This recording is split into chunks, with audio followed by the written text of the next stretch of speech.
Hello everyone. तो कैसे हो आप सब? आई होप आप सभी लोग अच्छे होंगे और अपनी तैयारी अच्छे से कर रहे होंगे। जैसा कि आपको पता ही है, कल शाम को sub inspector Uttar Pradesh sub inspector का फाइनल रिजल्ट आउट हुआ है। तो जितने भी बच्चों का सिलेक्शन हुआ है उनको बहुत बहुत बधाइयाँ। इसमें मेरे बड़े भाई श्री पंकज राजपूत जी का भी चयन हुआ है, तो उनको many many congratulation for your future. तो आइए उनसे हम उनकी तैयारी के दौरान होने वाली गलतियां और उनकी प्रिपरेशन के दौरान उन्होंने कैसे तैयारी की, किस तरीके से उन्होंने जो आने वाले बच्चे हैं, चाहे वो उत्तर प्रदेश कांस्टेबल हुआ या उत्तर प्रदेश सब इंस्पेक्टर हुआ, किस तरीके से वो बच्चे इन दोनों एग्ज़ाम की प्रिपरेशन करें, कौन कौन सी गलतियां हैं जो वो फॉलो ना करें और कौन किस तरीके से वो अपनी तैयारी करें। आइए इस 5 मिनट की वीडियो में उनसे जानेंगे कि कैसे उन्होंने इस एग्ज़ाम की तैयारी की और कैसे आने वाले बच्चे जो हैं इन एग्ज़ाम की प्रिपरेशन करें। ठीक है, तो बहुत बहुत स्वागत है भैया आपका हमारे चैनल पर।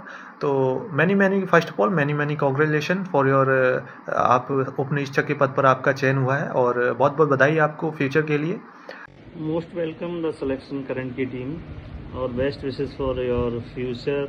आप ऐसे ही लोगों को करंट अफेयर की अच्छी क्लास देते रहें जिससे बच्चों का बहुत सिलेक्शन हो और आपका काफ़ी नाम हो। तो सबसे पहला मेरा प्रश्न भैया आपसे ये है कि उत्तर प्रदेश सब इंस्पेक्टर की आपकी स्ट्रेटेजी क्या रही, किस सब्जेक्ट को आपने किस टीचर से कवर किया और कैसे कोई भी अगर बच्चा जो है नया आने वाला बच्चा है वो किस तरीके से इन दोनों एग्जाम्स की, खासकर उत्तर प्रदेश सब इंस्पेक्टर हुआ या उत्तर प्रदेश कांस्टेबल हुआ, इन एग्जाम्स की प्रिपरेशन करे जिससे वो अपने फाइनल सिलेक्शन तक जाए। लॉजिकली देखा जाए तो मैंने मतलब सीरियसली कभी यूपीएसआई की तैयारी नहीं करी थी। मैं तो सिर्फ बैंक की तैयारी करता था मैंने, बट सिलेबस में एसआई का कर चुका था क्योंकि पहले मेरी ड्रीम जॉब थी।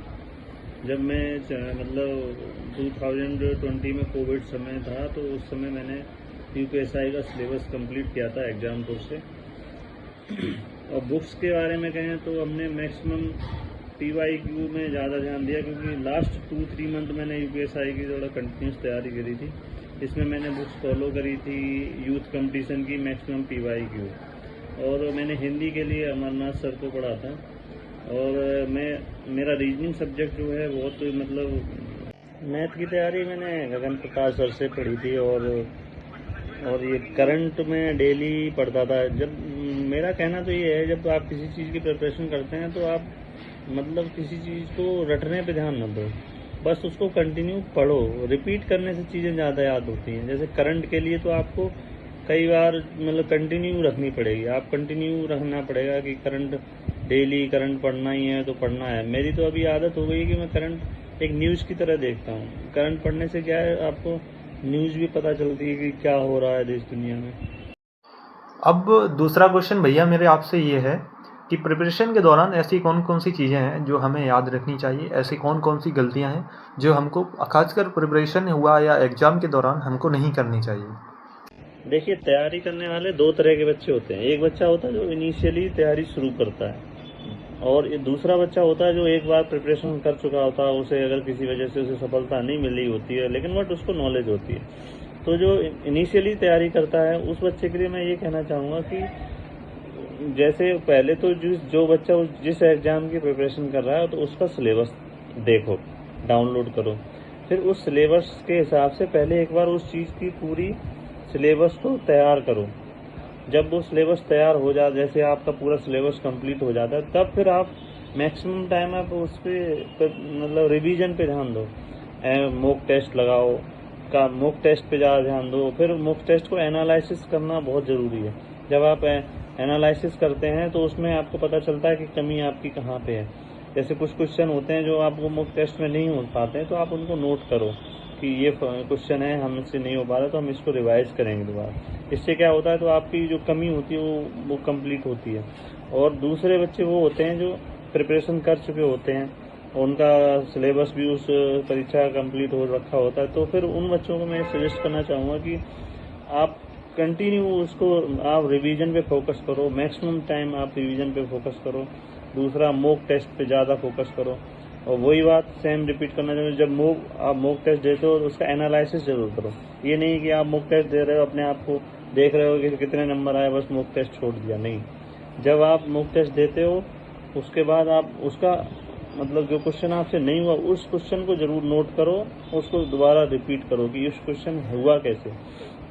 तो ये चीज़ मैं कहना चाहूँगा। और दूसरी चीज़ है जब आप एग्ज़ाम देने जाते हैं तो आप एग्ज़ाम को बहुत पॉजिटिव लो कि मैंने सारी प्रिपरेशन कर रखी है, अब मुझे सिर्फ अपना बेस्ट देना है। तो ये नहीं कि आप एग्ज़ाम में जाके एकदम से मतलब बहुत ज़्यादा नर्वस हो रहे हैं तो आपका दिमाग सही से काम नहीं करेगा। जब आप कुछ एग्ज़ाम देने जाते हो, क्लासरूम में बैठे हो, तो बहुत कूल एंड फ्री माइंड से आपको जो क्वेश्चन आ रहा है उसको अच्छे से करो।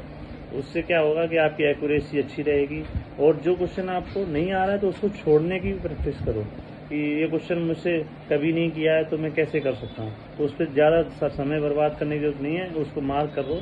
जब लास्ट समय मिलेगा तो उस पर एक बार फिर से आओ, क्योंकि कभी कभी ऐसा होता है कि आप कोई चीज़ मतलब दिमाग में नहीं आती है तो क्वेश्चन नहीं हो पाता है, लेकिन जब आप अगेन उस चीज़ पे आते हो तो वो तुरंत हो जाता है। तो उससे आपको समय भी बचेगा और आपके अटैम्प्ट भी अच्छे रहेंगे।